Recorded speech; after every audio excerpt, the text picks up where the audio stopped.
Ahora mismo, ¿en qué situación está el padre Apeles? Porque creo que, entre otras cosas, es militar reservista, ¿no? ¿Qué unidades ha estado o está asignado, pater? Algunos piensan en capellán castrense. No. Yo entré, digamos, como un ciudadano más. ¿Cómo entró en el mundo de la televisión? El marido era su amante. Ella, como el tuyo, ¿no? Como el mío. ¿Qué mío? ¿Qué amante que tengo yo?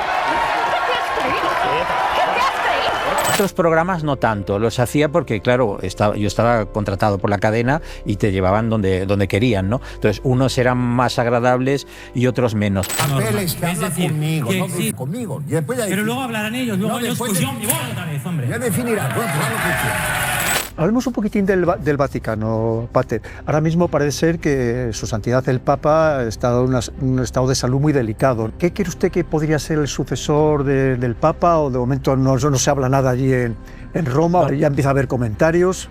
¿Siguen siendo necesarios los exorcistas? Por desgracia, cada vez más. Cada vez viene más gente que por culpa de las sectas, del satanismo, de la Ouija. Muchos jovencitos niños empiezan a jugar con la Ouija y eso es abrir una puerta a fuerzas preternaturales que es mejor no abrir nunca. Cada vez hay más iglesias satánicas, ¿no? Sí. ¿Esto es cierto también, Sí, pater? sí, también es cierto. El Islam va avanzando, pero el Islam avanza por las armas en muchos países. El segundo enemigo, sobre todo en Hispanoamérica, son todas estas sectas protestantes. Y el tercer enemigo, y obviamente el más importante, pues es el oeste.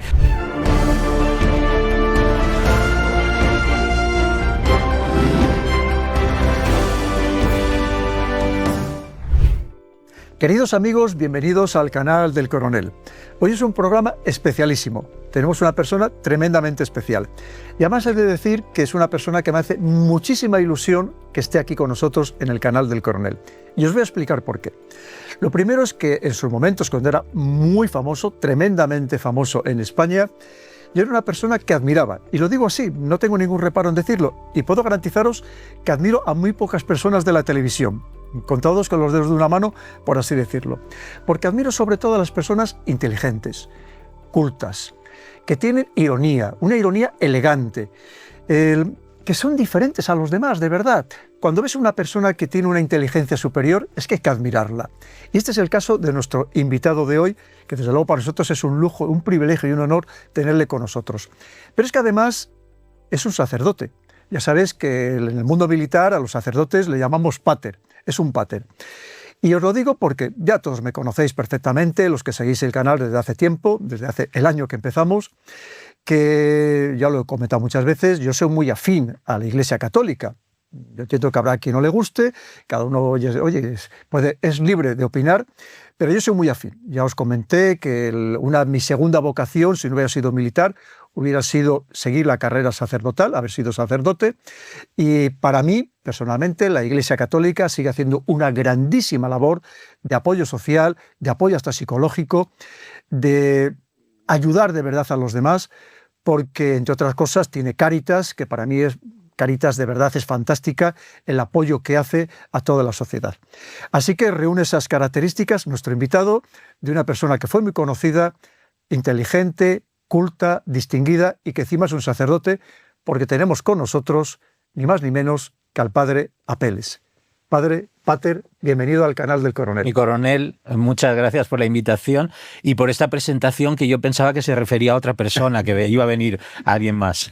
Pues, pater, de verdad que para mí es un verdadero placer que pueda estar aquí con nosotros, acompañarnos en el canal del Coronel, porque, como le decía, una persona con su agudeza mental, con su sensibilidad también para captar todo lo que está pasando en el mundo, nos interesa muchísimo su opinión.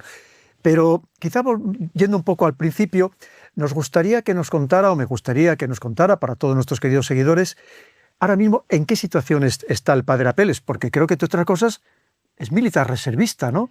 Bueno, sí, todavía por 3 años más, porque luego, bueno, sabemos que esta norma inexorable de la edad, ¿no? Pero sí, ascendía al empleo de capitán y ahora, bueno, pues espero alguna otra activación antes de pasar definitivamente a la jubilación. ¿En qué unidades ha estado o está asignado, pater? Sí, primero, o sea, yo entré como, no, algunos piensan en capellán castrense, no, yo entré, digamos, como un ciudadano más, y primero como lingüista. Y entonces estuve en el Regimiento Inmemorial número 1, allí dando clases en la Escuela de Idiomas del Estado Mayor.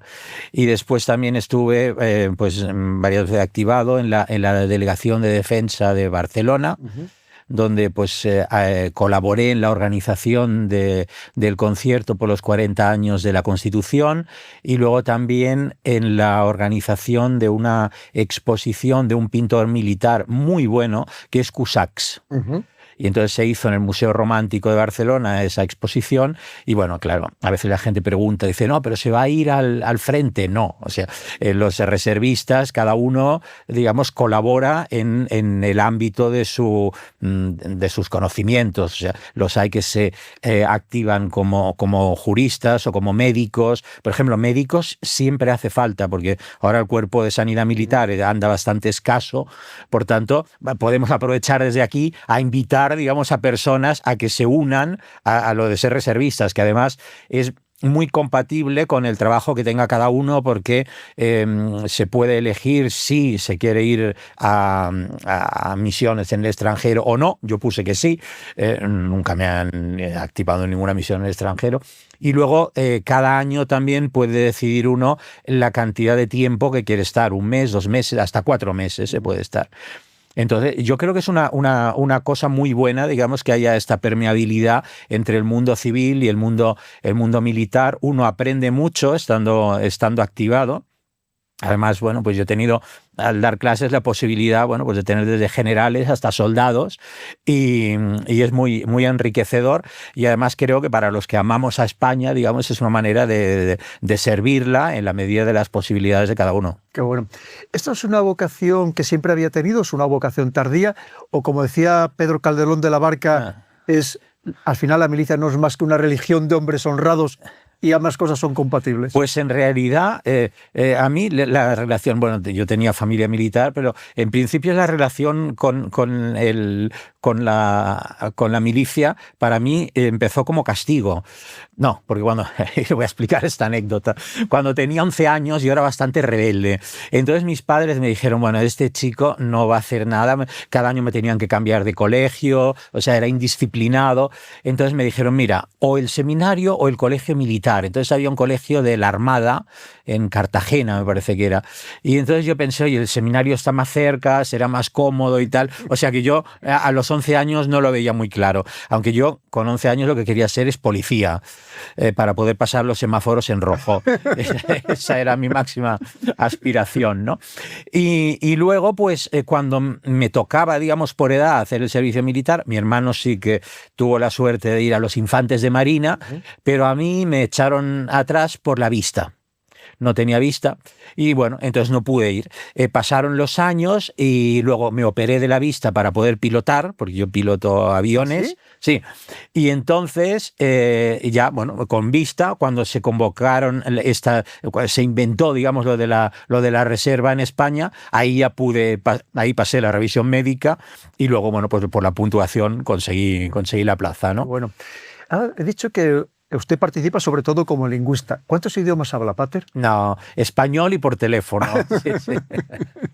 No, esto es muy... Decir que uno sabe un idioma, verdaderamente no. Uno puede decir, he estudiado y de uno tiene un nivel, de otro, pero yo vivo en Roma ya hace años, ¿no? Y bueno, claro, hablo italiano siempre. Y los que te quieren así dar gusto te dicen, ¿es usted veneciano? Porque hay un pequeño acento que ellos no saben de dónde es, entonces piensan que es de Venecia. Y yo digo, mira, para un italiano sería un insulto, pero para mí es un halago, porque al menos piensan que soy italiano, ¿no? Sí. Pero es muy difícil. Siempre te encuentras con palabras que no entiendes, con giros extraños, sobre todo Italia, por ejemplo, que tiene... Claro, Italia se creó, se fundó a finales del siglo XIX y era es una reunión de muchos territorios donde cada uno tenía su dialecto, muchas veces bastante distinto del italiano. Claro, muchas de esas palabras y esas formas dialectales han pasado al italiano. Entonces es tan rico el idioma que es muy difícil siempre... hablarlo perfectamente. Desde luego usted es todo un personaje, Pater. ¿Cómo entró en el mundo de la televisión? Por casualidad. Bueno, yo empecé en los medios de comunicación con 14 años. Yo entonces vivía en Barcelona y estaba una emisora fantástica que ahora existe solo de nombre, que era Radio Miramar de Barcelona, en la Plaza de Cataluña. Entonces yo siempre he sido muy aficionado a la política internacional. Entonces yo ya con 11, 12 años seguía todas las guerras, seguía todo. Y entonces, pues eso, tendría 13 quizá, o 12. Y entonces yo seguía, y ahora todo el mundo se va a reír de esto, pero yo era un fan de Encarna de Noche, de Encarna Sánchez. Entonces, los que nos escuchen ya van a decir, no, yo con 11 o 12 años ya sabía que era ignorante, que era demagógica, que era mala, que era... Todo eso ya lo sabía. Pero tenía una capacidad de hablar que era casi hipnótica.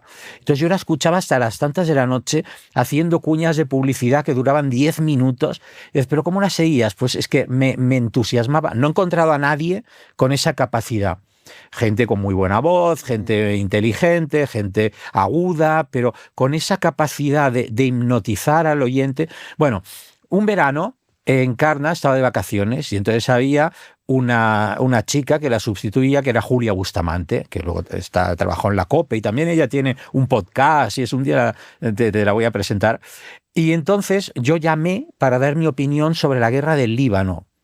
Y entonces ella quedó extrañada de un niño de 12, 13 años que se interese por eso. Y entonces dijo, oye, pues te invito. Y había entonces un programa infantil que se llamaba Niñolandia.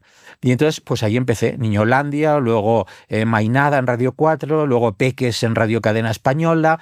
Luego me fui a estudiar ya, cumplí los 18 años, al seminario, a Tortosa. Entonces yo allí tenía un programa en Radio Cadena Española también. Me fui a Roma y continué, bueno, entonces ya escribía para prensa escrita también, estuve en los informativos de Radio Vaticano y bueno, total que cuando volví aquí a España me ficharon en la SER con Javier Sardá en La Ventana. De 4 a 7 Sí. en la cadena SER. Cada día, sí. La Ventana. Eso. Eso es. Sí. Y entonces yo trabajaba, me vine a vivir a Madrid, trabajaba un día a la semana en la cadena SER. Y luego el resto del tiempo estudiaba, estaba haciendo el doctorado en Derecho Internacional Público, estaba estudiando en la Escuela Diplomática aquí en Madrid. Y entonces un día a Sardá le propusieron hacer un programa de televisión en Telecinco. Y él me preguntó, dice, oye, dice, ¿tú vendrías conmigo? Y con esa falta de criterio que uno tiene cuando tiene 20 y pico de años, digo, pues ¿por qué no? Total, que fui un sábado a Moros y Cristianos y el lunes siguiente, cuando fui a coger el metro, yo vivía en la Avenida de América, iba a Juan 23, a la Escuela Diplomática, fui a coger el metro y ya toda la gente, Padre Apeles, y ya nunca más transporte público. Y ahí me cambió la vida en una noche. En una noche.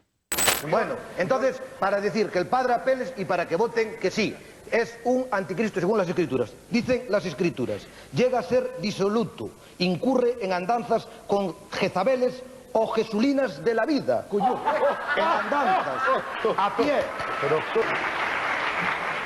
Queda dicho ya lo sabe usted, lo sabemos todos. Los extraterrestres habrán votado en ese lado, ¿no? Sí, seguro. Es que yo me acuerdo incluso, fíjese, de frases suyas. Sí. Es que a mí, de verdad, lo he dicho. Yo cuando digo las cosas, sí. las digo con Son de total verdad, sinceridad. ¿sí, no? Las digo con total sinceridad. Si no, sería jefe de Estado Mayor. Yo estaba deseando verle. Y me acuerdo incluso de algunas frases. Le voy a decir una. A ver si usted se acuerda. Que una vez, porque no había nadie que podía debatir con usted, porque usted les arrollaba completamente, porque aparte, es que no había ninguna persona en aquel momento que tuviera su cultura, que tuviera su ingenio, que tuviera su ironía.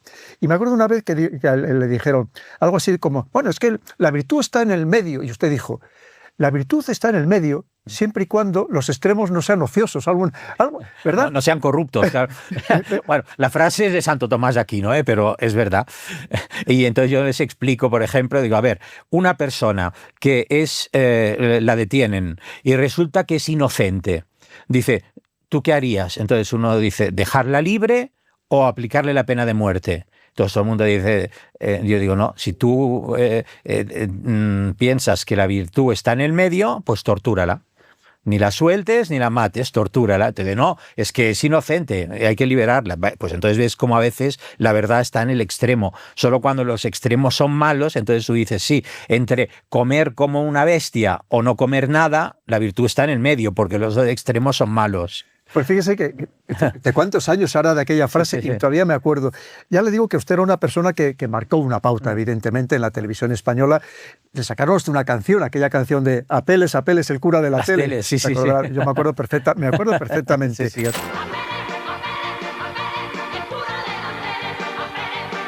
Es que yo disfrutaba cuando ves a una persona con esas cualidades intelectuales y se enfrentaba sobre todo a personas que no tenían esas cualidades, claro. Es que les dejaba machacado. Claro, muchas veces me dicen, no, dices que usted era. Yo digo, claro, porque es por comparación, no es que yo sea muy culto, sino que el resto no era nada culto. Claro, y usted es que era una persona extremadamente culta, y aparte eso, cómo sabía jugar con las palabras, pues con esa cultura que tenía. Llegó a tener hasta su propio programa de televisión, ¿verdad? Con Rocito, ¿no? Sí, cita con Apeles. Efectivamente, qué bueno. ¿No le ha gustado? Le tengo que mentir o tengo que quedar bien. A mí me ha gustado mucho, es muy gracioso. No, ya lo sé, si es que los gustos de usted. Bueno. No, ya ve que estoy aquí con usted. Bueno, ¿qué? ¿Tenemos algo más o ya se acaba el programa? Tenemos que le voy a dar con las tarjetas en la cabeza. Uy, cómo se pone.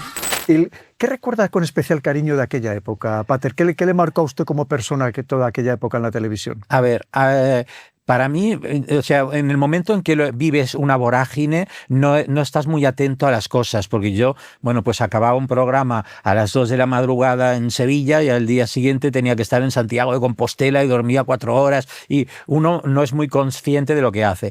Luego, visto con perspectiva, pues a mí hubo programas en los que lo pasé muy bien. Por ejemplo, yo recuerdo con especial cariño a María Teresa Campos, que en paz descanse, las tertulias esas que teníamos en día a día, ahí yo lo pasaba muy bien. Otros programas no tanto, los hacía porque, claro, yo estaba contratado por la cadena y te llevaban donde querían, ¿no? Entonces, unos eran más agradables y otros menos. Apeles, que habla conmigo, que no sí. conmigo. Y después Pero luego hablarán ellos, luego ellos, pues yo me voy otra vez, hombre. Ya definirá, bueno, pues haz lo que quieras. No, el Imperio Romano sigue en el Vaticano y bastante fortalecido. Déjame acabar el argumento, déjame acabar el argumento. Un imperio que tiene... Déjame acabar el argumento. Oiga, usted.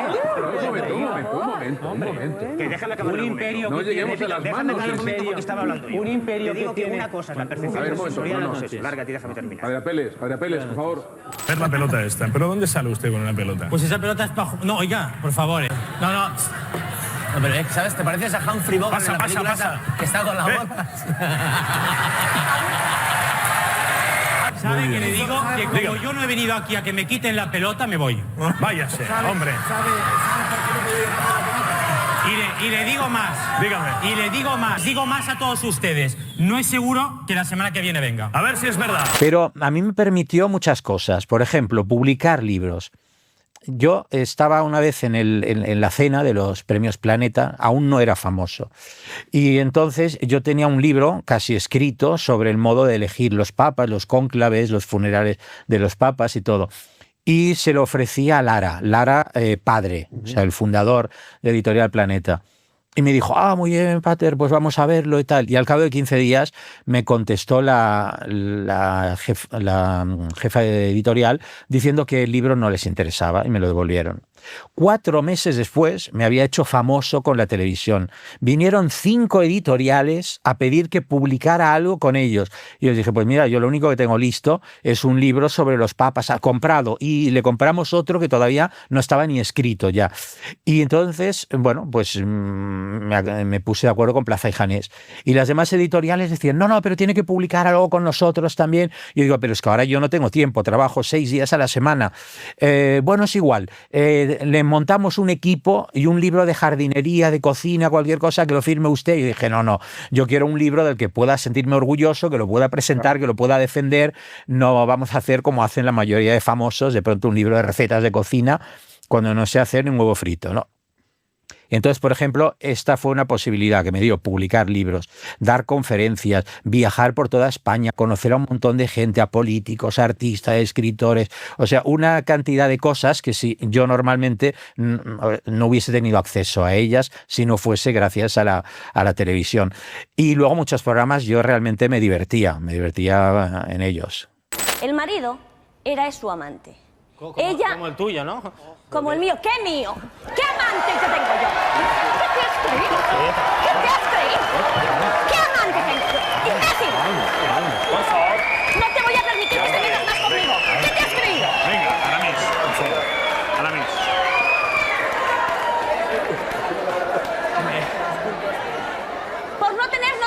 amante, imbécil.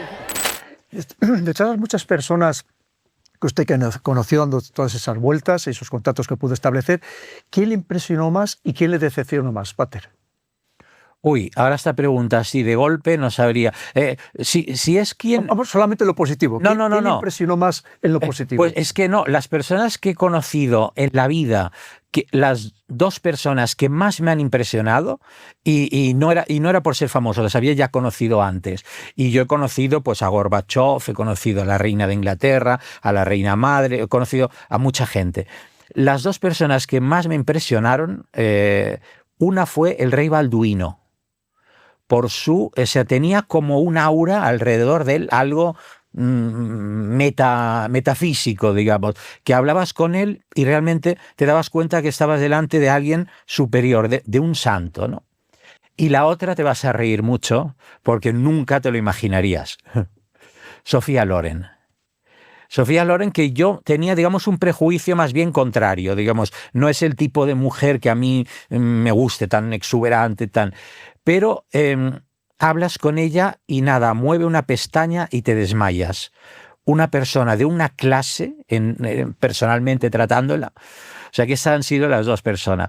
Luego, claro, aquí, pues, con la gente con la que he trabajado en televisión, a mí me encantaba debatir con Javier Nart, con Santiago Segura. Javier Nart ha estado sentado donde está. ¿Ah, también? Buen amigo. Hombre, no me extraña. O sea, es una persona de una inteligencia y de una cultura. Una experiencia de la vida también enorme. Sí, sí. Y además tiene la ventaja de tener una voz radiofónica. Y, por ejemplo, Santiago Segura. La gente piensa que es torrente, no, y Santiago Segura es un tío inteligente, de una rapidez, que entonces yo me podía pelear con él, pero yo sabía que si él podía me daba una estocada, y si tú le decías algo y no tenía respuesta para eso, se callaba, o sea, como hago yo, y en el momento en que podía se aprovechaba y volvía, porque a mí en realidad lo que me gusta es la esgrima verbal. Muchas veces en los últimos años la gente me decía, pero ¿por qué no está en televisión? ¿Por qué no vuelve? Y yo decía, no, mira, a mí me gusta la esgrima. Además me gusta la esgrima de verdad. Yo he hecho esgrima ¿sí? De espada y de sable. Y dialécticamente lo mismo. Me gusta. Ahora se tira con cañón. O sea, con un artillero no puedes tú combatir con una espada. Entonces, una televisión donde uno, para tener protagonismo, se levanta y grita. Yo además no tengo voz para gritar. Nunca vas a ganar. A mí lo que me gusta es alguien calmado y que cuando pueda te tire una estocada. A nadie nos interesa saber lo que es eso, así que habla. Hombre, claro que les interesa. ¿Qué me va a interesar? No, así estás luego, que como no te interesa nada, no sabes de nada, hija mía. Pues fíjese, ha mencionado precisamente a Santiago Segura, y es otra de las personas que yo también admiro del mundo de la televisión. Me parece también un fuera de serie, sinceramente, un fuera de serie. Las cosas que dice, cómo las dice, me parece un crack absoluto. Yo una vez le comento a mi familia, le digo, ¿tú sabes a mí dónde me gustaría participar en una película? En una película de Santiago Segura. Porque me decía, digo, aunque sea para hacer de malo. Sí. Pues yo creo que lo tienes ya casi hecho, vamos. Me encanta, es que me parece un fuera de serie. Pues yo le llamo, yo creo que lo tienes casi hecho. Porque... Me encanta. Y es que tiene unos golpes de verdad, y se le ve con un ingenio, una agilidad mental impresionante. Y de los políticos que conoció, Pater, ¿quién le impresionó o le llamó más la atención? Difícilmente. O sea, a ver, políticos, por ejemplo, por su cultura. Jordi Pujol, aunque luego no me gusten muchas de las cosas, pero un hombre que, como Fraga, al que también conocí, además Fraga, recuerdo, yo no era famoso todavía, era estudiante, tenía 21, 22 años, en Roma, en la embajada, me lo presentaron y entonces le dicen a Fraga, el señor Apeles, y Fraga me dice, como el famoso pintor griego. Yo pensé, esto es un hombre de cultura, porque para que sepan que Apeles es nombre y no apellido, que era el pintor de Alejandro Magno, y que me impresionó. Otros, por ejemplo, a mí me gustaba mucho la oratoria de Gallardón. Me gustaba Landelino Lavilla también, como hablaba. Blas Piñar también era un grandísimo orador. Otro en las antípodas, que era Heribert Barrera, de Esquerra Republicana. Me gustaba mucho Anguita, Julio Anguita, me parecía un hombre también, digamos, de una inteligencia y de una coherencia, aunque yo no estuviera absolutamente nada de acuerdo con el comunismo, pero me parecía un hombre muy... ahora, de verdad, que los políticos son bastante penosos. Hombre, pues mira, yo qué sé, en Vox yo creo que Espinosa de los Monteros es una cabeza muy buena, Macarena Olona me parecía sensacional. Claro, también ha estado donde está. Pues oye, este sillón un día será. La mandamos un abrazo también a Macarena. Pues sí, a la cual no conozco. Tenemos amigos comunes, pero no, también espero un día conocerla. Ahora es que es difícil encontrar algún político que uno diga, oye, puedo sentirme. Que ilusione, que me apetezca seguir, sí, ¿verdad? Que ilusione, o al menos, digamos, aunque sea en su maldad, que sea inteligente, que sea astuto, que sea. No, es que es una mediocridad y mientras estoy hablando paja, como dicen los sudamericanos, para al mismo tiempo intentar pensar en algún político actual, digamos, que me pueda impresionar y no... Tiene usted razón, porque, por ejemplo, Julio Anguita, y le pasaba a muchísimas personas, coincidieras o no con sus ideas, era una persona, primero, que era coherente con lo que decía, con su vida y con lo que ya no es poco, y luego la manera como se expresaba. Yo estoy totalmente de acuerdo. Yo la admiraba también en ese sentido, igual que usted, Pater.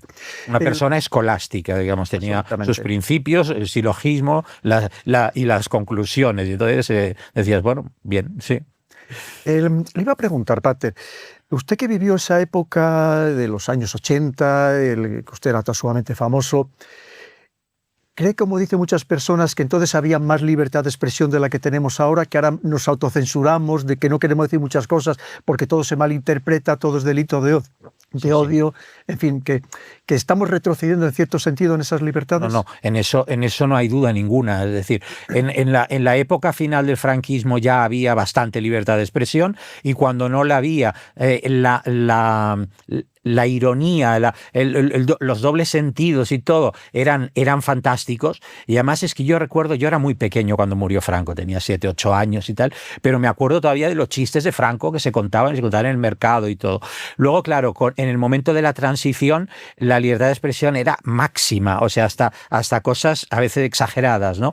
Y en los últimos años, yo creo que de Zapatero para acá, han empezado a cercenar, pero muchísimo la libertad de expresión. Lo del delito de odio me parece una estupidez, porque el odio es un sentimiento que uno tiene y que en todo caso, además el odio es una pasión. Hay siempre que distinguir entre la acción y la pasión. La pasión es algo que tú sufres, como el temor, la ira, todas estas cosas, y sobre esto no puedes juzgar. Como mucho, si uno se deja llevar por la ira, por el odio, bueno, pues irá a confesarse porque ha cometido un pecado. Pero de cara al exterior, un sentimiento no se puede juzgar. Puedes juzgar una acción. Y entonces, para mí, sí. O sea, si alguien, por ejemplo, en su expresión ataca a una minoría o a una mayoría, porque, por ejemplo, yo he escuchado 1 o 2 veces la televisión esta de Pablo Iglesias y había alguien que defendía que, bueno, no te puedes meter con una minoría racial o esto, pero, por ejemplo, con los católicos sí, porque como son mayoría, dices, hombre, pues aparte que ya cada vez somos menos mayoría, pero no, o sea, lo que vale para uno vale para otro. Entonces, no tiene sentido, digamos, de que de que se considere un pequeño comentario delito de odio y después una señora se pueda despelotar durante una misa y digan, no, que esto es libertad de expresión. No, yo creo que lo que vale para todos. Pero para mí el delito de odio es cuando alguien realmente está pidiendo, está exacerbando pasiones de los demás para que se cometa un delito contra la otra persona. Si yo digo, hay que matar a todos los armenios, pues eso es un delito de odio. Si yo digo, vénganse mañana que vamos a quemar la embajada de Armenia, pues eso es un delito de odio. Pero simplemente si digo a mí los armenios me caen mal, los armenios yo qué sé, son tacaños, pues eso no es un delito de odio. Y hoy en día está la censura que además provoca una autocensura mayor. Porque muchas veces hay cosas que no pasa nada por decirlas, pero ya la gente pues tiene miedo de que a lo mejor me van a decir y entonces ya ahora está casi todo prohibido. Yo creo que hemos retrocedido. Menos mal que Elon Musk parece, bueno, pues que en la X ahora hay un poco más de libertad, pero en Facebook todavía no. Ya. Y hay cosas, o sea, en Facebook te pueden eliminar un vídeo porque hables contra el aborto, porque pongas un vídeo de algo, de un aborto o algo, y ya te lo pueden quitar. Decir, bueno, oye, ¿por qué? Es mi opinión y tengo derecho a expresarla. ¿Usted sigue dando misa en una parroquia allí en Barcelona? No, yo estoy en Roma. Pero, ¿en Roma? Sí, no, yo vivo en Roma hace años ya. Sí. Sí. Me harté un poco, digamos, de toda esta historia del separatismo, de todo lo que había y tal. Y además yo de estudiante, estudié en Roma y me enamoré de la ciudad. Y cuando ya murió mi padre, mi tío, yo ya no, mi hermano vive en América, ya no tenía nadie en Barcelona. Yo dije, bueno, pues si yo lo que quiero es vivir en Roma, pues voy. Y lo hago ahora, no cuando sea mayor y ya no pueda, ¿no?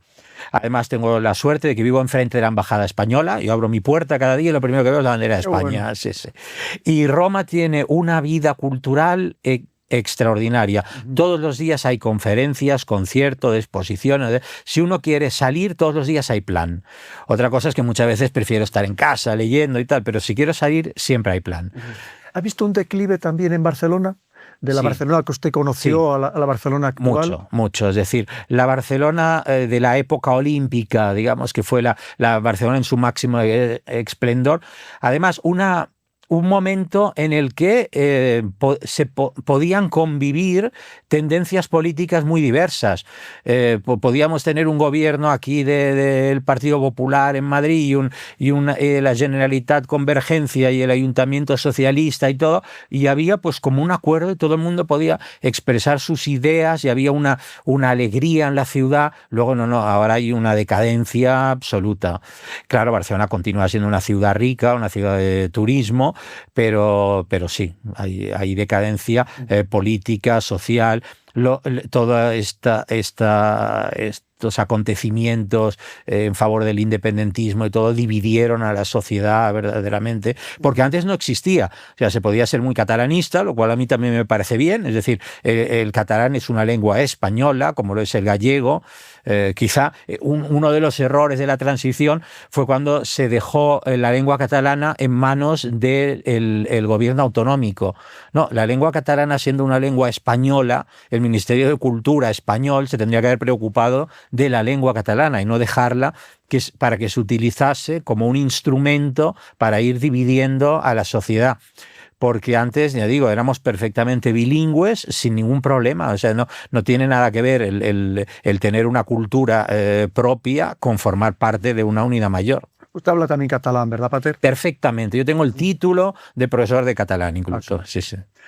Hablemos un poquitín del Vaticano, Pater. Ahora mismo parece ser que Su Santidad el Papa está en un estado de salud muy delicado, ¿no? ¿Qué cree usted que podría ser el sucesor del Papa? ¿O de momento no se habla nada allí en Roma? ¿O ya se empieza a haber comentarios? Se habla muchísimo, pero más ya lleva tiempo hablándose. Incluso la última vez que el Papa estuvo en el hospital, luego él se enteró de que había algún cardenal que ya estaba complotando y tal. ¿No? Sí, y no le gustó nada. No, el próximo conclave va a ser muy complicado, porque generalmente, claro, uno lo ve históricamente y había momentos de la historia pues que había 20, 30 cardenales, que es lo que a mí me parece que tiene que haber. Luego se pasó a 70, luego hubo un límite de 120 y el Papa saltándose la norma ha creado, se dice técnicamente, 140 cardenales. Es una barbaridad. Muchos de ellos no tienen ninguna capacitación. Los ha nombrado así, como se dice vulgarmente, a voleo. Y encima de todas las partes del mundo, ¿qué ocurre? Que los cardenales entre ellos no se conocen. Entonces, claro, antes pues había más o menos lo que se llamaba los papables, o sea, 4 o 5 que decías, bueno, va a ser entre estos. A veces era y a veces no era. Hay una frase famosa que se dice siempre, que es que el que entra papa sale cardenal. O sea, que entra con todas las ínfulas y luego pues no sale. pero más o menos había una idea de lo que podía pasar. Ahora no se sabe. Él ha jugado mucho con esto y en algunos momentos pues tenía como favorito a Tagle, ahora tiene a Prevost, al que ha creado para el orden de los obispos para poderle hacer cardenal decano dentro de un año. Va cambiando de favorito, pero tampoco el que sea favorito de él va a ser luego el que los cardenales quieran. Entonces, ¿qué pasará? Que cuando los cardenales se reúnan, aunque antes del cónclave hay lo que se llama las congregaciones generales, que son una semana donde se reúnen todos los cardenales y discuten sobre el estado de la Iglesia. Pero claro, al no conocerse entre ellos, va a ser el que sea más listo en ese momento para hablar, para llegar para impresionar a los cardenales, o va a ser el que conozca más cardenales y pueda alrededor de un nombre juntar un grupito. Entonces, claro, si por ejemplo en la primera votación hay 25 cardenales que votan a uno y los demás, uno tiene 10, el otro tiene 7 y tal, bueno, pues ese va a ser el que se va a perfilar hasta que alcance la mayoría. Pero claro, esto es bastante complicado. O sea, claro, tiene opciones. Por ejemplo, el que ahora es el secretario de Estado, para que nos entendamos, es como el presidente del gobierno. O sea, el segundo. Después del rey, pongamos el presidente del gobierno. Claro, al ocuparse de las relaciones internacionales, pues es uno de los que más cardenales conoce. Entonces, pues puede aglutinar un grupo, quizá no para él, sino en favor de otro, pero puede reunir a un grupo. Entonces, claro, luego están las distintas tendencias. Algunos piensan, por ejemplo, Gurgerotti, que es el que está ahora encargado de las iglesias orientales, que sería un candidato así progresista, culto. Tagle también, pero Tagle tiene muchas relaciones con el Partido Comunista Chino, y entonces, bueno, pues algunos le ponen pegas. Un candidato que más nos gustaría, digamos, a los conservadores sería el de Budapest, el cardenal Erde, que además fue profesor mío, con lo cual yo estaría especialmente contento.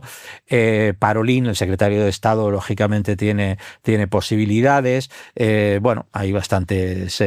Digamos, el más progresista de todos, pero que es un hombre amable, y es el presidente de la Conferencia Episcopal Italiana, que es Matteo Zuppi. Claro, cada uno tiene sus nombres, ¿no? No me ha citado a ningún español. ¿Todavía la Iglesia española tiene algún peso en el Vaticano o ya no tiene ninguno? Ninguno, actualmente ninguno. O sea, lo tuvo, pero ya no. Qué pena, ¿no? Sí. ¿Y qué condiciones mínimas son necesarias para ser elegido cardenal, para ser investido cardenal? A ver, para ser cardenal basta ser sacerdote y que el Papa te nombre. Es pura digitalina, pura dedocracia, no es más. Y entonces, antes, además, había cardenales que eran simplemente sacerdotes. O sea, ahora el nuevo código obliga a que cuando lo crean cardenal, si es sacerdote, lo tienen que consagrar obispo. Pero hay algunos pues que ya, como los han hecho muy mayores, han dicho, no, yo no quiero ser obispo, basta, me haces cardenal, pero me quedo como sacerdote cardenal. En cambio, para ser papa es más fácil, porque para ser papa solo hay que ser varón bautizado. O sea, tú podrías ser papa. Ni siquiera sacerdote. Ni siquiera sacerdote. Eso no lo sabía. El cónclave se reúne y dice, elegimos a don Pedro Baños. Entonces te tienen que ordenar sacerdote y consagrar obispo para que puedan coronarte papa. Pero para elegir basta ser, tener la posibilidad de ser obispo. Y claro, solo tienen los hombres bautizados. Desde el Vaticano no se tiene también la percepción de que la Iglesia Católica está perdiendo predicamento en todo el mundo, de que están avanzando muy rápidamente las iglesias evangélicas, incluso el Islam, que ya estamos hablando de 1.800 millones de personas que son musulmanes en todo el mundo, incluso de un protestantismo en Europa, de la Iglesia Ortodoxa, que todo lo que significó en algún momento, pensemos en toda Hispanoamérica, ¿verdad? Todo lo que significó la Iglesia Católica, que ya ha dejado de tener ese predicamento que llegó a tener en su momento.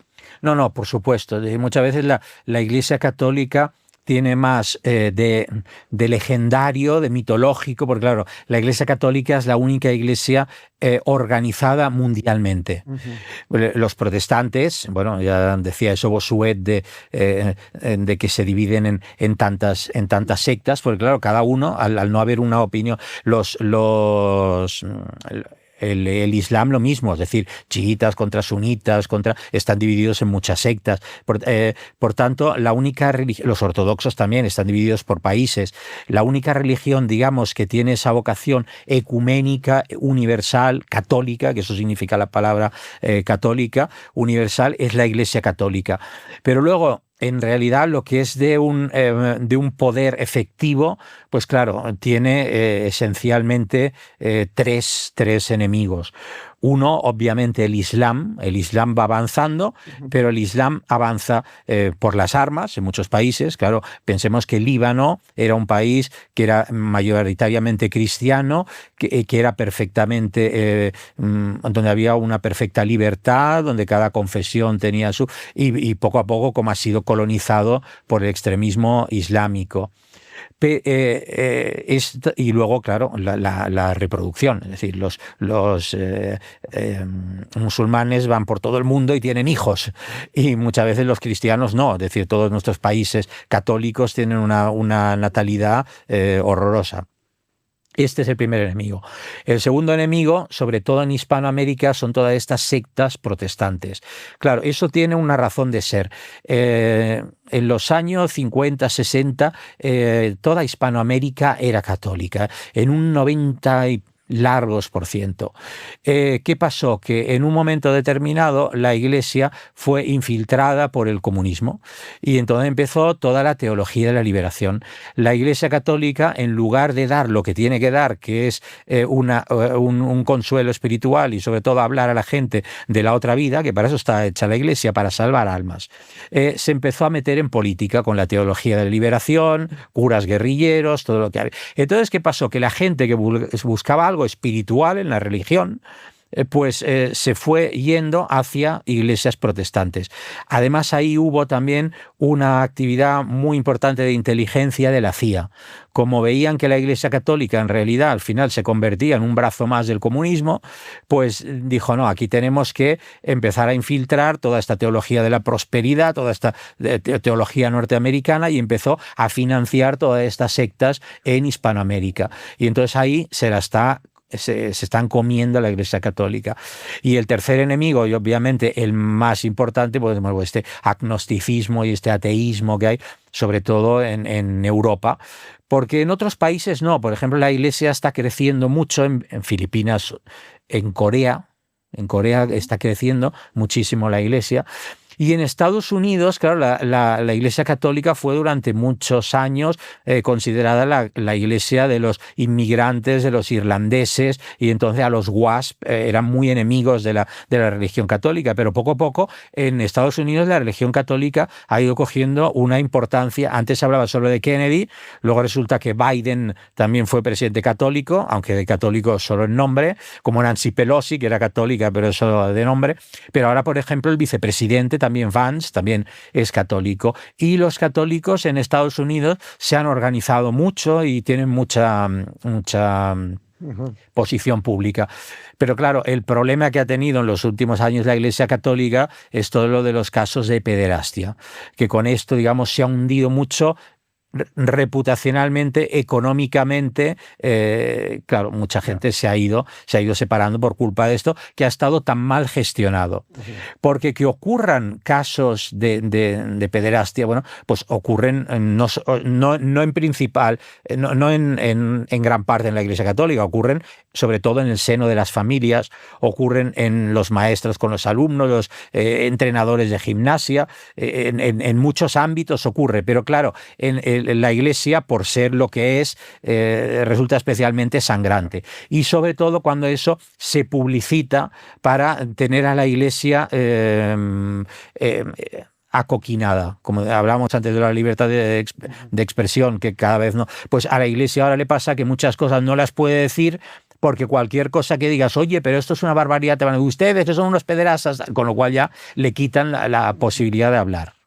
Efectivamente, tiene usted razón que, por ejemplo, en la toma de posesión de Donald Trump como presidente de Estados Unidos, dos intervinientes desde el punto de vista religioso, fue, además de un pastor evangélico, fue precisamente el arzobispo de Nueva York, creo que era, ¿verdad? El arzobispo de Nueva York, con lo cual eso es muy significativo. Mientras que aquí en España, por ejemplo, en la coronación de Felipe VI, pues faltó cualquier símbolo religioso.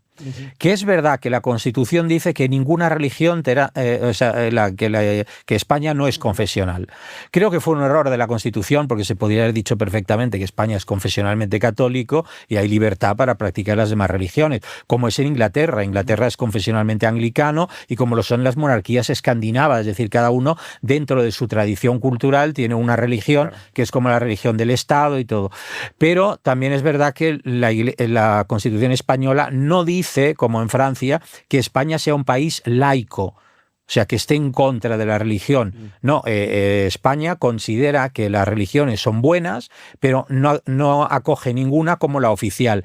Pero sí dice que tendrá una especial relación con la religión católica. Entonces yo creo que, aun siendo un país laico, pues no hubiese costado nada que Felipe VI, después de la toma de posesión, hubiese asistido, pues por ejemplo, a una misa de Espíritu Santo, como se hacía antes. El querer separar tanto la religión de nuestra cultura, el que estén quitando las cruces por todos los pueblos y todo, es que forma parte de la cultura. Yo ahora he estado estas Navidades, fin de año, he estado viajando por el sudeste asiático y todo, y claro, ves que allí pues la religión convive perfectamente con gente que es indiferente, pero bueno, tienen un templo, el templo forma parte de su cultura y por tanto incluso a veces entran y hacen, muchas veces es más supersticioso que religioso, pero bueno, ponen una vela, hacen lo que sea, forma parte de nuestra cultura. Entonces querer quitar la religión, querer quitar nuestras tradiciones nos hacen una sociedad más débil y una sociedad más manipulable.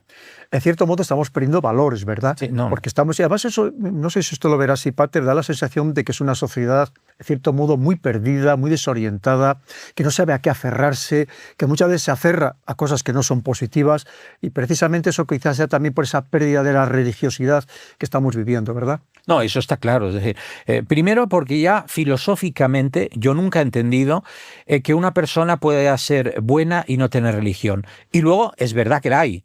Es decir, yo conozco mucha gente que es buena y que practica la virtud y que son fieles a su mujer y que no roban y que no mienten y tal, y no tienen creencia religiosa.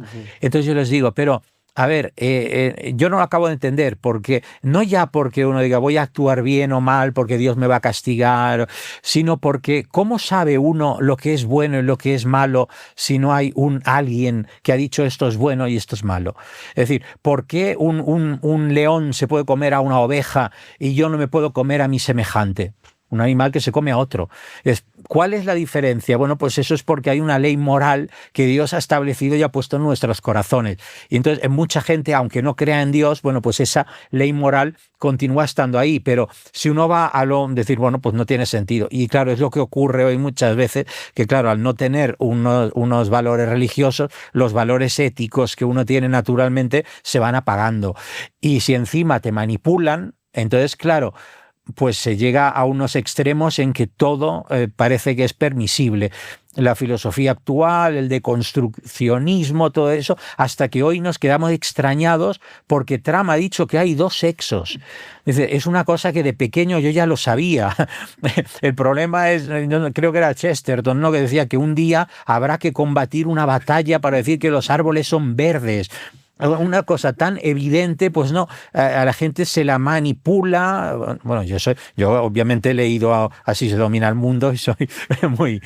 Pero se llega a confundir las conciencias y sobre todo se hace eso ya con los niños. Yeah. Entonces es que incluso peor que el abuso de un niño, el abuso físico, sexual, que yo lo encuentro detestable, es decir, yo lo condenaría, pero con la cadena perpetua quizá, porque es destrozar a una persona para el resto de su vida. No es lo mismo que una persona mayor. O sea, yo ahora veo esta ridiculez de Jenny Hermoso, de este juicio y todo, que me parece absurdo, pero lo que se hace con un niño, pero es que manipular mentalmente a un niño desde su más tierna infancia, yo creo que también es un crimen que no tiene perdón. Me imagino que una de las preocupaciones principales, de las grandes inquietudes del Vaticano, será la falta de vocaciones, ¿verdad? Sí, pero lleva unos años que la Iglesia en este aspecto lo está haciendo muy mal, porque claro, como ve que se le están escapando los fieles, en lenguaje ahora materialista dirían los clientes, entonces lo que está haciendo es intentar adecuar el producto a los deseos de los clientes. y eso no vale. Decía don Luigi Giussani, que fue el creador de CL, de Comunión y Liberación, que la Iglesia siempre había sido o antagonista o protagonista de la historia. Es decir, en la época del Imperio Romano, Diocleciano martirizaba a los cristianos porque los cristianos estaban en contra de la esclavitud y estaban en contra de que el emperador fuese un dios, y eso lo defendían pagándolo con su sangre. Y como decía Tertuliano, la sangre de esos cristianos era semilla de nuevos cristianos, es decir, entusiasmaba aun siendo antagonista de la historia. Durante toda la Edad Media, tan mal entendida, porque la Edad Media realmente fue una época de prosperidad, ahora los historiadores están redescubriendo eso, igual que están redescubriendo y combatiendo la leyenda negra de España, pues durante toda esa época la Iglesia fue protagonista de la historia. Y él decía, pero nunca fue cortesana de la historia, es decir, prostituta de la historia, que va con la historia. La Iglesia no puede ser el capellán de Occidente, no puede estar a las órdenes de las Naciones Unidas, no puede estar a las órdenes de las fundaciones de Soros. Es decir, la Iglesia tiene que predicar siempre la verdad. Y entonces la gente, bueno, pues habrá épocas de la historia en que esté más a favor o menos a favor. Porque al final, incluso desde el punto de vista de marketing, como decía antes, si la Iglesia dice lo mismo que dicen las Naciones Unidas, lo mismo que la gente quiere escuchar, ¿para qué quiero yo la Iglesia? Es decir, si yo voy a ir y el cura me va a decir allí lo que para mí ya es lo que a mí me gusta, resulta superfluo a la Iglesia. Las vocaciones que hay son pocas, pero son buenas. Es decir, los jóvenes que hoy se están preparando para el sacerdocio y tal, tienen buenos valores. Porque claro, como lo que ha predicado la Iglesia es no sacerdotes que ya no se visten de sacerdotes, que son como la gente, que son como una ONG. Bueno, al final la gente dice ONG, pues prefiero estar en Médicos Sin Fronteras que en la Iglesia. Por tanto, los que hoy se preparan para el sacerdocio son gente muy convencida. El problema es la falta de preparación intelectual. Claro, ya se viene mal de las escuelas, la educación está bajo límites, y entonces, claro, llegan al seminario y el nivel es muy bajo. Claro, antes un sacerdote, para bien o para mal, pues tenía una formación en lengua latina perfecta, griega, apologética, retórica, sabía lo que tú decías antes, que si yo razonaba, que si tenía... Bueno, eso antes lo tenían todos los sacerdotes. Lo que pasa, ahora no. Entonces la formación es muy mala, entonces tú ves, yo hablo muchas veces con curas jóvenes y tal, que los ves con muy buena voluntad y tal, pero dices que no hay sustancia, no están preparados. Y entonces en eso habría que trabajar. Pero bueno, eso está también en los obispos y en los cardenales, ¿eh? O sea, el nivel ahora es muy bajo. En la sociedad también.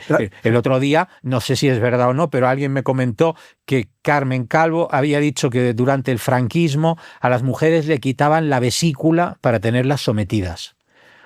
Cualquier cosa. Presidente del Consejo de Estado. Cualquier cosa. Cualquier cosa.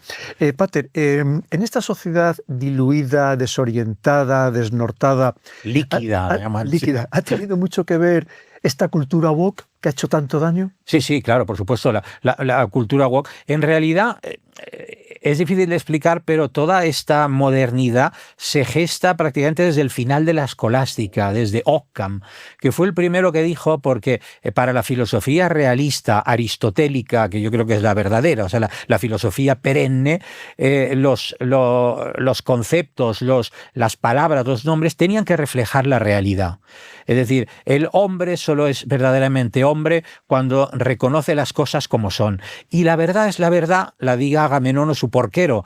Y la verdad, la conozca yo o no. Es decir, la cara oculta de la luna pues existirá aunque yo no la vea. Por tanto, el hombre lo que tiene que hacer con su inteligencia es intentar conocer la realidad y adaptarse a ella. Hablábamos antes de los sexos. Es decir, el hombre tiene que, estudiando, pues reconocer que hay un XX y un XY. No que yo voy a crear un sexo nuevo, ¿no? Entonces, Occam empezó a decir que las palabras eran vacías, que las palabras no reflejaban nada, y a jugar con las palabras. Y toda esta filosofía luego pasa al idealismo. El idealismo es la filosofía, Hegel, todo, de decir, no es la realidad que se impone a mí, sino yo que me impongo a la realidad. Mi conocimiento es el que determina cómo son las cosas. Claro, este gran error pues se ha ido exacerbando hasta llegar a las exageraciones del movimiento woke. Entonces, la Iglesia, que tendría que haber luchado por la filosofía realista, y se ha dejado llevar muchas veces por esta filosofía idealista. Entonces ahora todo está deconstruido, nada es nada, todo depende de cómo yo lo interprete, las cosas se hacen por ley, en lugar de adaptar la ley a la realidad, pues adapto la realidad a mis caprichos y a mis deseos. Entonces, claro, el hombre al final se vuelve loco. Claro, todo se banaliza, todo se cuestiona, ¿verdad? No hay unos principios firmes. ¿Esto tiene todavía alguna solución? Porque al final vemos que también esto es muy pendular, o por lo menos en Occidente vamos de capa caída, porque digo en Occidente, y a lo mejor no me he expresado bien, en una parte de Occidente, porque en Occidente también tenemos otras religiones que sí que vienen con unos principios muy firmes, que son estas religiones que están creciendo, como es el caso del Islam, que no tiene nada que ver con esta sociedad diluida en la que estamos nosotros o líquida. Y ¿no estamos todavía a tiempo de reaccionar, o ya nosotros nos podemos dar por perdidos y van a ganar los otros que sí que vienen con otros valores? Bueno, claro, decimos que la historia es pendular, pero también es progresiva. Entonces yo creo que reaccionar nos va a costar. De entrada, ya demográficamente el Islam va a ganar la partida. Y nosotros no tenemos por ahora, aunque bueno, ya digo, puede cambiar, porque en Estados Unidos de pronto la cosa ha cambiado. Tampoco, o sea, muchas veces las cosas cambian más en palabras que en hechos. Por ejemplo, Donald Trump ha nombrado a una señora, a una pastora, como jefe de la oficina de la fe. O sea, ahora desde la presidencia del gobierno habrá una protección para las religiones. Pero claro, ¿quién es esta mujer? Es una mujer que se ha casado 3 veces, que se lió con el hijo de un pastor, es de la teología de la prosperidad, que tiene su oficina en la Torre Trump, ella está operada de 1000 cirugías y regala deportivos a los demás con el dinero que saca de la gente. O sea, son todos estos telepredicadores, claro, esto profundidad tiene muy poca. Entonces, claro, hay que trabajar desde abajo, hay que trabajar desde la educación, pero eso cuesta mucho, digamos, porque Occidente todavía no se ha dado cuenta o no ha querido hacer nada. Y los demás pues van creciendo. Y el futuro de Europa yo lo veo muy mal. Efectivamente, ¿qué nos puede esperar en esta Europa con esta nueva administración Trump? Usted, que desde tan pequeño, desde que tenía 10 años, se preocupaba por los temas internacionales, ¿cómo está viendo el mundo? ¿Cómo está cambiando? ¿O qué va a significar de revolución? ¿Qué va a significar para Europa? Tenemos tantos temas de los que hablar que son muy interesantes, porque al final nos afectan a todos, ¿verdad, Pater? Y que en cierto modo vienen luchando contra esta cultura woke, contra esta ideología woke. El otro día el discurso de Vance, yo creo que hizo mucho bien a Europa. El decirle, oye, el problema no está en Rusia, no está en Estados Unidos, no está en China, está en la propia Europa. Entonces, puede ser que el hecho de que porque claro, a ver si entendemos bien a Trump, porque muchos piensan que Trump viene a salvar Europa, y Trump no viene a salvar Europa. Trump viene a hacer grande Estados Unidos otra vez, y por tanto, y hace muy bien. Es decir, yo creo que cada gobernante tiene que ser nacionalista. Nacionalista no significa xenófobo, no significa provocar guerras en los demás países, sino significa preocuparse de su país. Entonces Trump se preocupa de su economía. Entonces, si hay algo que favorece a Estados Unidos, aunque perjudique a Europa, Trump va a beneficiar a Estados Unidos. Pero digamos que quizá nos ha movido un poco. O sea, Europa va a darse cuenta que si quiere tener una cierta autonomía en el mundo, no puede depender de la defensa de Estados Unidos, que tiene que tener su propia defensa y que tiene que organizar su economía y sus leyes de acuerdo con los intereses europeos. Hasta ahora, yo detesto la palabra élite, porque para mí desde pequeño la palabra élite significa los mejores. Cuando decíamos esto es la élite, significaba pues eso, pues los más inteligentes, los más... Y ahora élite en realidad es la oligarquía corrupta muchas veces, ¿no? Bueno, pues la oligarquía, los que mandan en Europa, han estado a favor de los intereses norteamericanos, no de los intereses europeos. Entonces, esperemos pues que Europa despierte y empiece a haber líderes europeos que se preocupan por Europa. Es verdad también que una Europa unida es muy difícil. porque es demasiado distinta. Entonces, cuando Europa era una unidad económica, cuando Europa permitía viajar de una parte a la otra, incluso el tener una moneda común, todo esto yo creo que es favorable a Europa. Pero claro, tener una política de defensa, una política de seguridad común es muy difícil, porque los intereses de los países bálticos, los problemas que ellos tengan, no son los problemas que nosotros tenemos en el norte de África.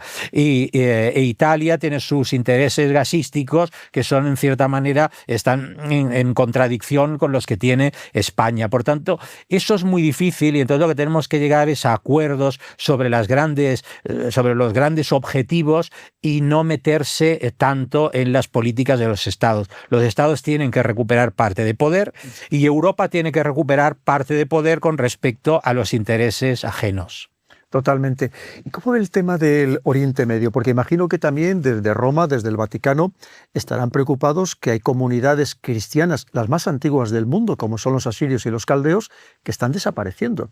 Tenemos el caso bien claro de Siria, porque estas comunidades estaban protegidas precisamente por Al-Assad.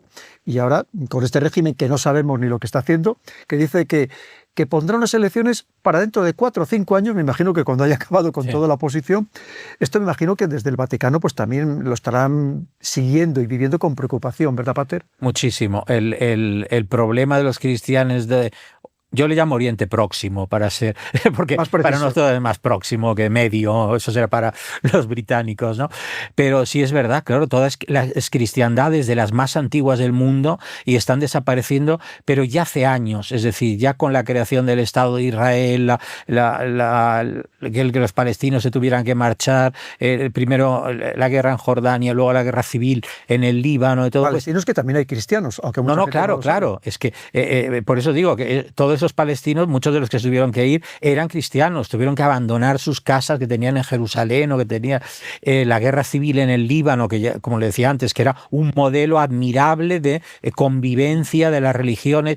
Claro, muchos de esos cristianos o han sido asesinados o poco a poco se han ido marchando. Entonces, claro, la Iglesia está muy preocupada. En Gaza hay comunidades cristianas, hay aldeas que son cristianas. Entonces, claro, ahora no sé si cuando los echen van a echarlos a todos, supongo que cristianos incluidos. Y claro, eso es muy preocupante. Se intenta por todos los medios, incluso económicos, mantener a las familias que están ahí presentes pues en Tierra Santa, pero sí, hay mucha preocupación por eso. ¿Hay presencia de la Iglesia Católica también en toda esa parte del mundo?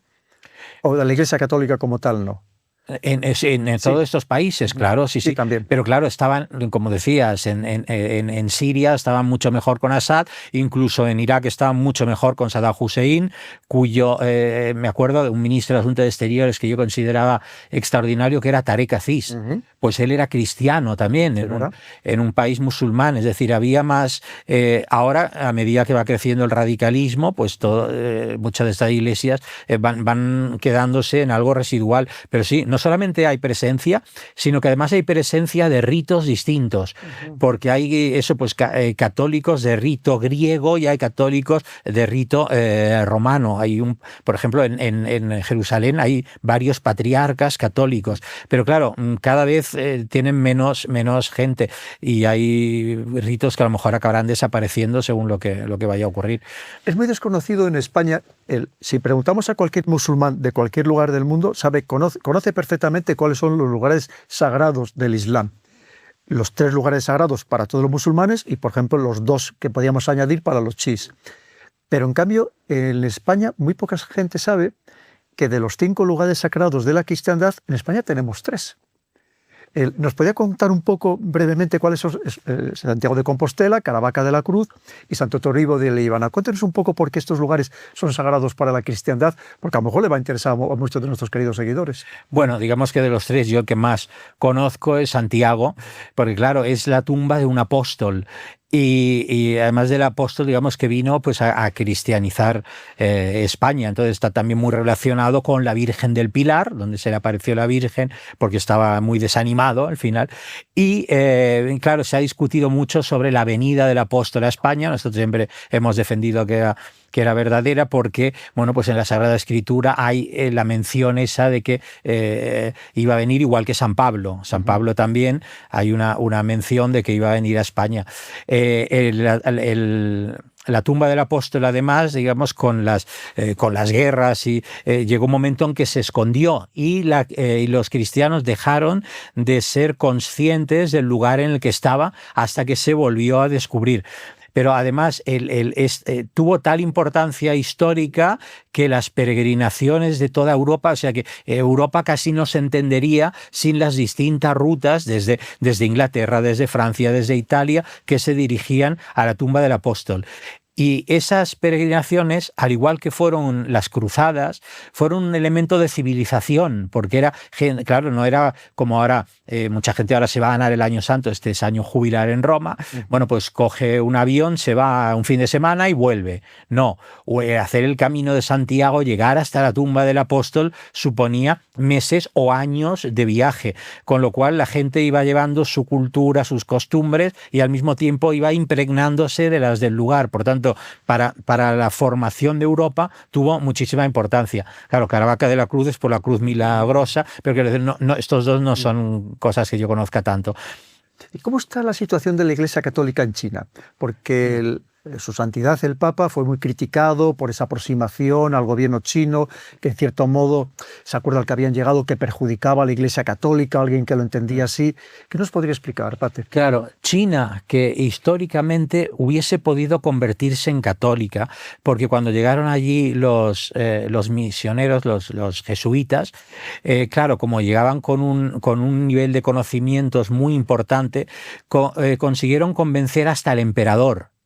Yo, por ejemplo, ahora le decía este viaje donde he estado, uno de los sitios que visité fue Taipei, y en la biblioteca hay una sala dedicada a Matteo Ricci, al padre Matteo Ricci, porque claro, él llevó una cantidad de conocimientos culturales, y al final hubo un problema por los ritos, porque él quería adaptar los ritos católicos a la mentalidad china, y la Santa Sede no lo aceptó.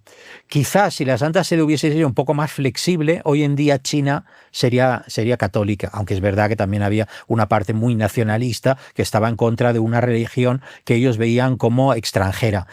Esa religión quizá adaptada en las formas a China, pero así como antes la Iglesia era muy intolerante, para bien y para mal, ahora decíamos que es todo lo contrario, que intenta decir lo que la gente quiere oír. Entonces, pero en China siempre se mantuvo una pequeña comunidad católica. ¿Qué pasó? Bueno, pues con la venida del comunismo, con Mao Zedong, él quiso... claro, China es un país que, como decíamos que España es culturalmente, al menos católica, China confucionista. El confucianismo en realidad no es una religión, es una ética. Por tanto, podemos decir que los chinos en general no son ateos. Entonces, claro, al comunismo esto le vino muy bien, y entonces las pocas religiones que había las quiso someter. Entonces, todos los católicos tienen que formar parte de una asociación patriótica cristiana controlada por el Partido Comunista de China. En las iglesias tiene que haber pues el retrato de Xi Jinping, tiene que haber la bandera comunista, y hay que enseñar los principios comunistas. Claro, la iglesia, pues en la época de Pío XII, por ejemplo, reaccionó ante esto, y entonces empezó a haber una iglesia católica clandestina.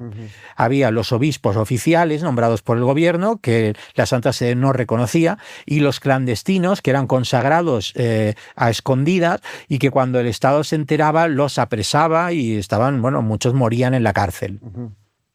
Entonces lo que quiso la Santa Sede fue intentar llegar a un acuerdo. Esto es muy criticado, como lo fue en su momento lo que se llamaba la Ostpolitik. La Ostpolitik era la época de la Unión Soviética. Bueno, pues en el Vaticano, en la Iglesia, mucha gente consideraba que el comunismo era una fuerza que no tenía fin, que iba a ser preponderante, que todo el mundo iba a ser comunista. Entonces, bueno, pues como todo el mundo va a ser comunista, vamos a ponernos de acuerdo con los comunistas para tener un mínimo de estatus. Eso en la época de Pablo VI había un cardenal secretario de Estado que se llamaba Casaroli, Agostino Casaroli, muy inteligente, pero digamos de un ala progresista, y que quería ese acuerdo. Llegó Juan Pablo II, claro, claro, había sufrido el nazismo y el comunismo en sus propias carnes y entonces era fuertemente anticomunista. Pero no obstante, como Juan Pablo II era un hombre muy inteligente, el último papa que ha tenido una visión geoestratégica, política del mundo, pues dijo, bueno, Casaroli es un hombre válido, por tanto lo que en ciertas cosas le voy a limitar, pero esa Ostpolitik tiene que continuar. Claro, una Ostpolitik, o sea, unas negociaciones, en cualquier negociación siempre uno pierde y el otro también, porque si lo quieres todo no hay negociación, hay imposición. Entonces, claro, la Iglesia tenía que ceder. ¿Qué ocurría? Que los sacerdotes, los fieles, los obispos que estaban en las cárceles comunistas decían, pero ¿cómo es posible que la Santa Sede nos traicione de este modo? Es decir, nosotros estamos en la cárcel por no ceder y ahora en cambio ellos están cediendo. Cosa que en la historia siempre ha ocurrido. Ocurrió, por ejemplo, también después de la Revolución Francesa, cuando Francia obligó a que los curas tuviesen que hacer un juramento de lealtad a la República y estaban sometidos al Estado. Entonces pues se dividieron los curas entre los juramentados y los no juramentados. Los que no quisieron jurar fueron o asesinados o perseguidos o exiliados. ¿Y qué pasó? Que después la Santa Sede, cuando Pío VII, cuando con Napoleón quiso hacer un concordato y llegar a un acuerdo, todos los que no se habían sometido, pues no ganaron. Dijeron, bueno, pues ahora ni unos ni otros ponemos...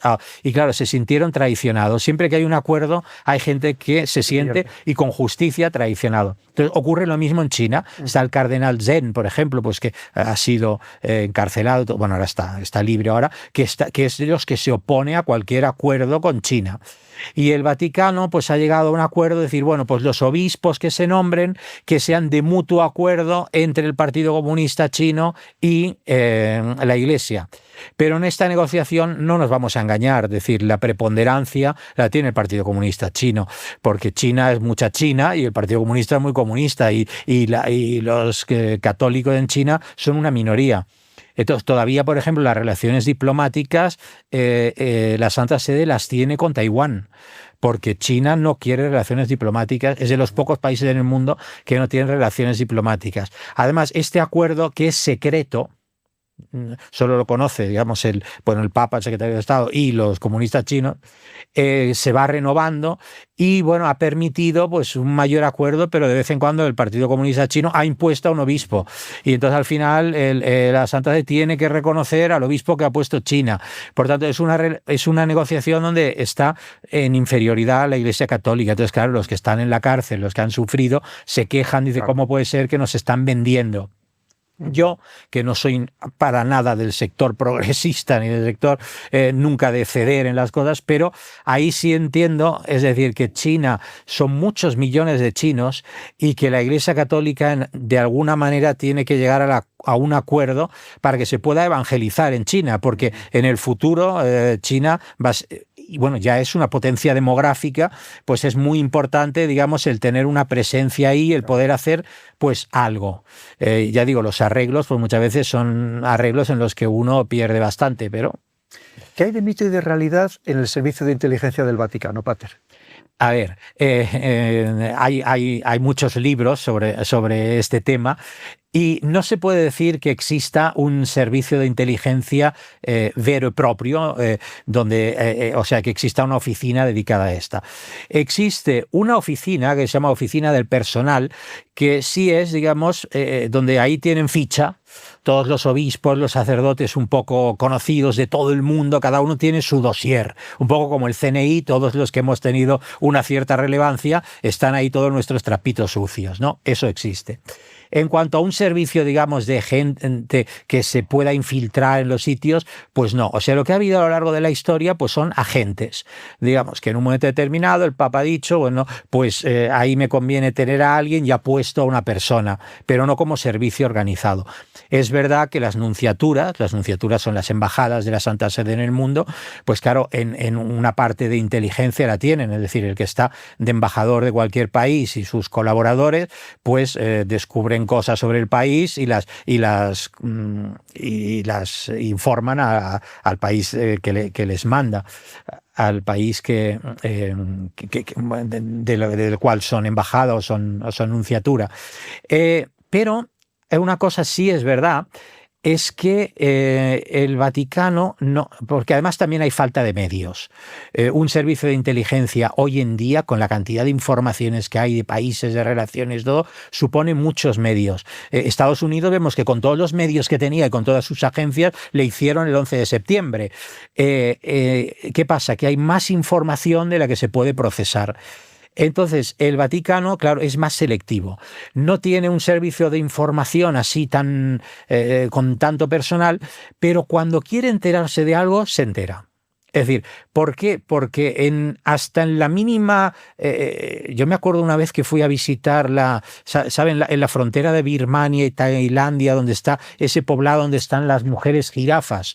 Pobres mujeres a las que les van añadiendo cada año un collar.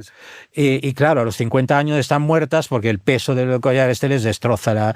Pero bueno, me pareció una cosa repelente, es decir, que las tenían ahí prácticamente como animales, como la mujer barbuda en el zoológico, ¿no? Pero yo me acuerdo que allí había una pequeña ermita donde había una imagen del Sagrado Corazón de Jesús que habían llevado los jesuitas.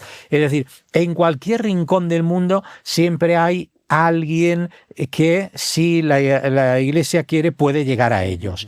Y en la política, en todas partes, siempre hay alguien que tiene alguna relación con la Iglesia y tal, con lo cual, si la Iglesia se quiere enterar de algo, se entera. Lo que pasa es que no se entera sistemáticamente como un servicio de información que todos los días recibe muchas cosas, por eso sería imposible. En el Vaticano creo que trabajan 5.000 personas. Pero claro, esas 5.000 personas incluye jardineros, guardias suizos, gendarmes, bomberos, médicos, más de 500 periodistas. O sea, gente que se dedique en realidad a lo que son los asuntos internacionales y todo, pues a lo mejor son 1.000 personas, incluyendo con eso a los nuncios y todo. Son muy poca gente para la información que hay en el mundo. ¿Siguen siendo necesarios los exorcistas? Por desgracia, cada vez más. ¿En serio? Sí, los exorcistas es algo que mucha gente la ve como una cosa del pasado. En los primeros tiempos de la Iglesia había exorcismos, lo leemos en la Sagrada Escritura y todo, pero luego durante muchos siglos no los hubo. O sea, aunque la gente piensa que el exorcismo es una cosa así pasada de moda y tal, no, porque... Algo exótico ahora. Claro, porque la sociedad era cristiana y por tanto no había, digamos, relaciones diabólicas y todo.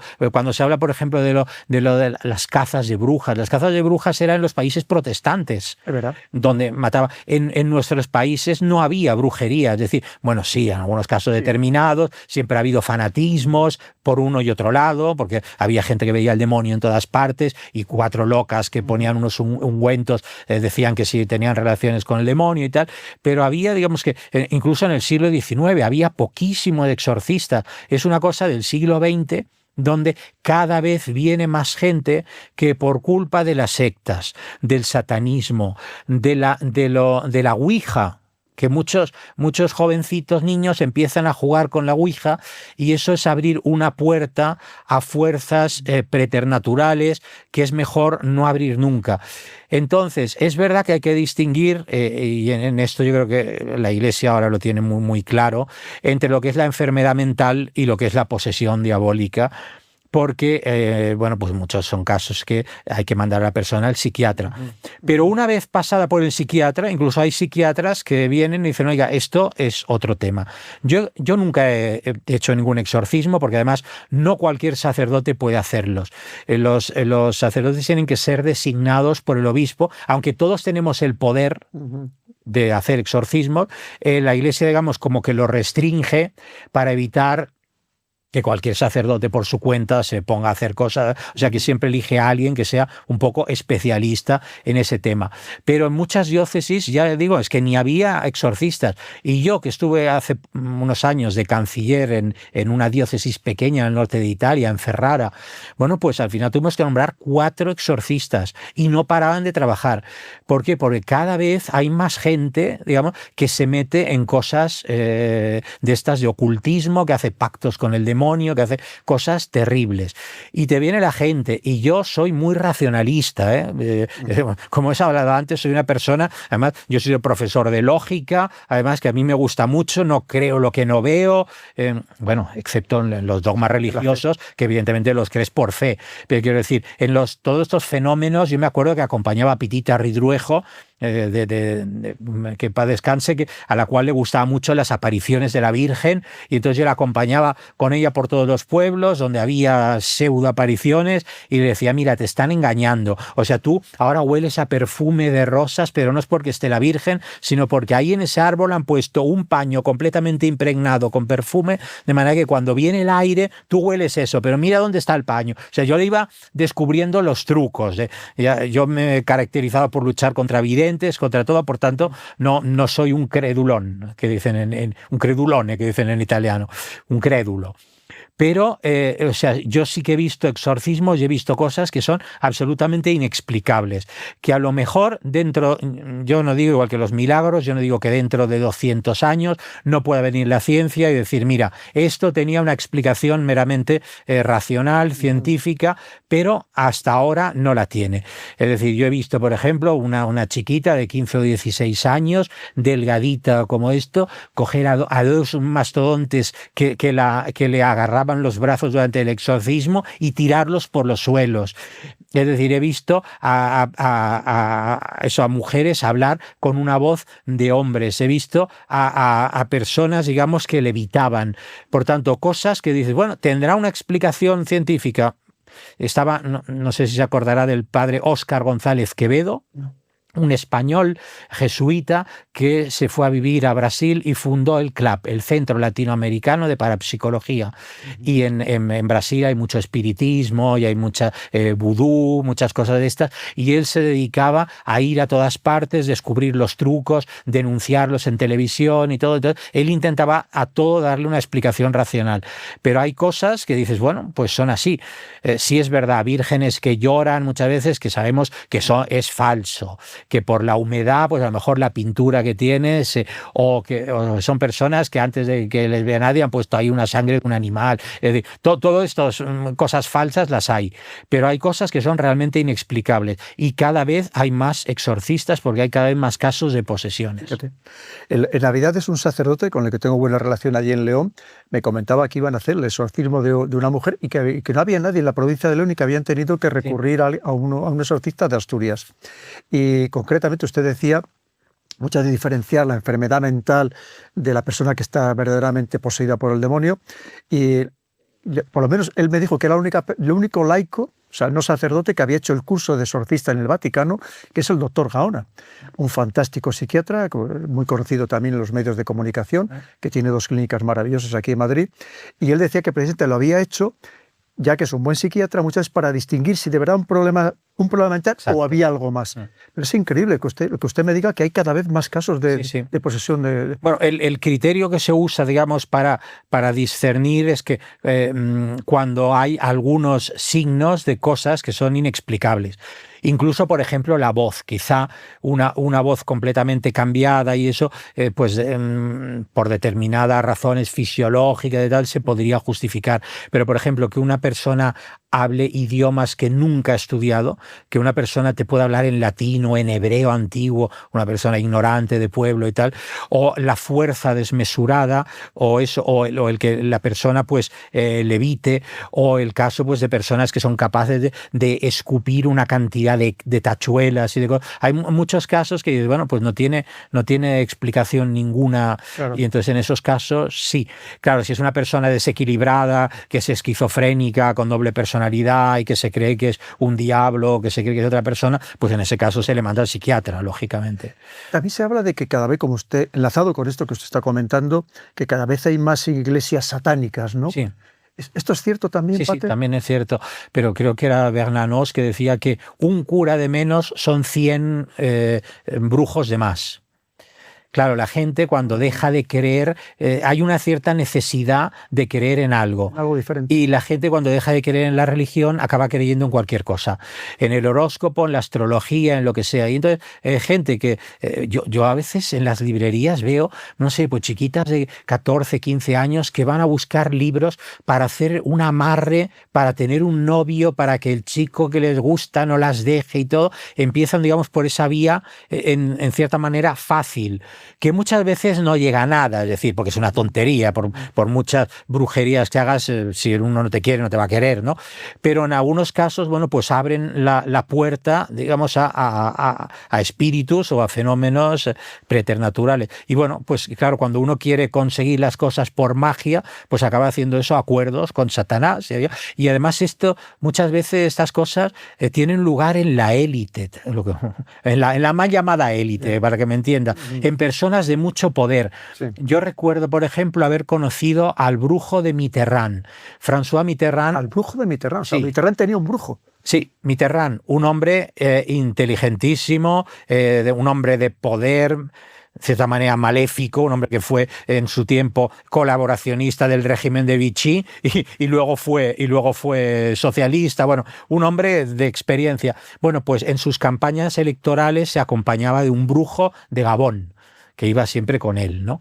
Es decir, que muchas veces en personas que diríamos es absolutamente materialista, racionalista y tal, no va a tener, pues tienen esas supersticiones, tienen esos... Usted hablaba antes de Jordi Pujol, creo que tenía una vidente a la que consultaba... No, eso fue una broma. No, Jordi Pujol es católico practicante, además, pero bueno, pues por broma cuando se fue a Andorra y todo, una vidente que creo que ahora vive en Galicia y tal, no sé, que pasaba un huevo por encima, entonces se abría el huevo y si estaba el negro, pues era mala suerte o tal, pero nunca creo. O sea, es de broma, como mucha gente puede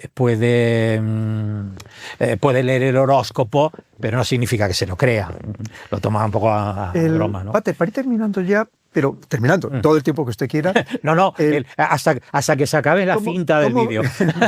¿Cómo ve usted la situación ahora mismo política, social y económica en España? Usted que es un fino analista con esa sensibilidad que tiene tan especial, ¿cómo ve usted la situación ahora mismo en España? Bueno, desde el punto de vista económico, es decir, aunque parece que la economía va bien, pues no va bien, porque esta economía lo que está haciendo es endeudarse cada vez más. Además, la mejora es una mejora también, pues que claro, no es una mejora en la estructura económica de España, no es una mejora en el sistema productivo, sino que es una mejora, bueno, pues porque damos unos servicios que en este momento y tenemos una balanza pues que nos favorece mucho por el turismo y la de servicios también no está mal ahora. Pero claro, todo esto es a base de endeudarnos cada vez más. Endeudarnos cada vez más significa que en el momento en que nos quieran cobrar esas deudas, es verdad que, bueno, pues Alemania, que siempre fue un ejemplo de austeridad y de orden en las cuentas públicas, pues también piensa que la única solución es endeudarse. O sea, Europa tiene un futuro pésimo. Pero en España, sobre todo, y volvemos a lo de antes, el problema es de formación.